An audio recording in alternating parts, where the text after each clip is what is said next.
Welcome to the Slop Farm. Enjoy the video.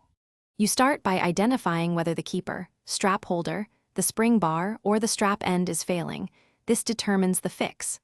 Once you know the part, lay out a small screwdriver, spring bar tool, fine pliers, and a tray so tiny pieces don't disappear.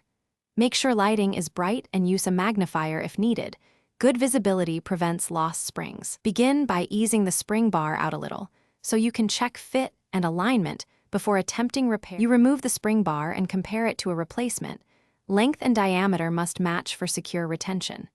If the keeper is leather or rubber, trim frayed edges and apply a tiny bead of flexible adhesive to reattach loose pieces. If the keeper is cracked plastic, swap it for a new one. Once fitted, compress the spring bar, seat it into the lug hole, and make sure the strap sits flush.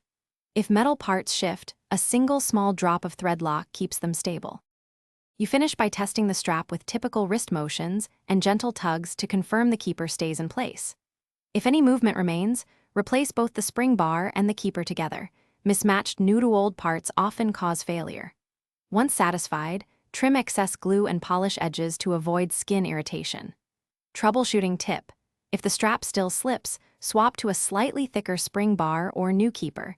This usually resolves fit issues without further disassembly. Thanks for watching. Consider subscribing if we helped you today.